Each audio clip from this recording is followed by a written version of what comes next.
Banorët e Vlorës po ngrenë shqetësimin për nivelin e pastërtisë në qytet, duke kërkuar më shumë angazhim, si dhe masa konkrete nga institucionet përgjegjëse. Sipas tyre, problematika e pastrimit mbetet një ndër çështjet më të mprehta të përditshmërisë, veçanërisht në lagjet e brendshme, por edhe në disa zona të tjera me frekuentim të lartë.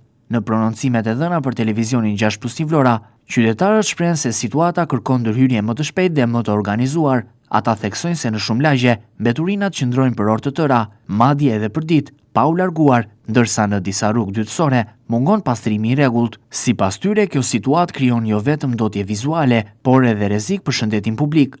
Një nga shqetësimet kryesore të ngritura nga banorët është prania e blurit, sidomos në zonat ku rrugët janë të amortizuara ose ku ka punime të herpasershme. Po ashtu qytetarët kërkojnë rritje të kontrolleve dhe ndërgjegjësim më të madh edhe nga vetë komuniteti. Ata sugjerojnë vendosjen e më shumë koshave në zona të caktuara, si dhe shtim të frekuencës së pastrimit, sidomos në periudhat me fluks të lartë lëvizjeje.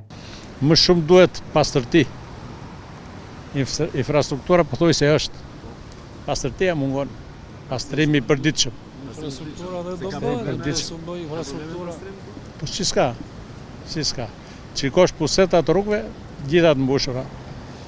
S'ka lon ujë. Po kontenerët e mbeturinave? Po le kontenerët nuk bëhet llaf se të paktën të bëjnë një shembull, një lagje, siç e ka bota, të bëjnë kontenerët të ndarë, të hedhin plerat veç, plastikat veç, qelqet veç, një ta bëjnë, një vetëm, një lagje, pastaj ta zhvillojnë në tutje. Duhet më shumë, por nuk bëhet.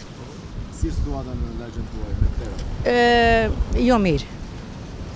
Jemi përshtatur në një farë mënyre. Po varet, ka raste që janë plot edhe hidhen mbeturinat edhe në tokë. Duhet bërë më shumë? Po patjetër që duhet bërë më shumë. Edhe problemi madh janë qenë të rrugës. Po ku ka pastrim qyteti? S'ka fare. Po ca qiet ha gjithë dynjan, Perëndia mos e pruft, po këtu është krektir, xhungël. Nuk pastrohet në lagje? S'pastrohet se i vjedhin pushtetarët para tona, taksat që paguajmë. E na kanë katandisur neve pensionistët, ditallit numërojnë qindarkat. Ka shumë probleme, dola në qerat i anës detit, të shikosh plot, a e Lugomarja. Plot fare. Shikojnë nga deti, ke ka bënë një shka t'ilë, këdilë ke. Duhet më shumë Pa diskutim. Nuk e di si punon bashkia. Po në brendësi të lagjeve? Ja, aty ku jetoj unë, poshtë, këtej, nuk ka shumë. Po duhet. Më shumë vëmendje duhet të më shumë në detit. Ka gjitha ato shishe ujë të mëdhaja të vogla, kamet.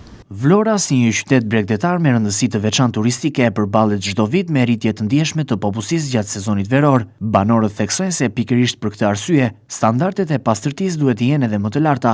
Një qytet i pastër sipas tyre ndikon drejt për drejt në cilësinë e jetës së komunitetit, por edhe në imazhin që krijohet tek vizitorët vendase të huaj. Ndërkohë ata kërkojnë që institucionet vendore të hartojnë një plan më të detajuar dhe afatgjatë për menaxhimin e mbetjeve urbane, duke përfshirë pastrim më të shpesh të rrugëve, larje periodike të tyre, si dhe monitorim të vazhdueshëm të problematikave në terren. Sipas qytetarëve, vetëm përmes një angazhimi më të madh dhe bashkëpunimit mes institucioneve dhe komunitetit, mund të arrihet përmirësimi i dukshëm. Apeli i tyre është i qartë: më shumë punë në terren, më shumë kontroll dhe më shumë përgjegjësi për ta bërë Vlorën një qytet më të pastër dhe më të jetueshëm për të gjithë.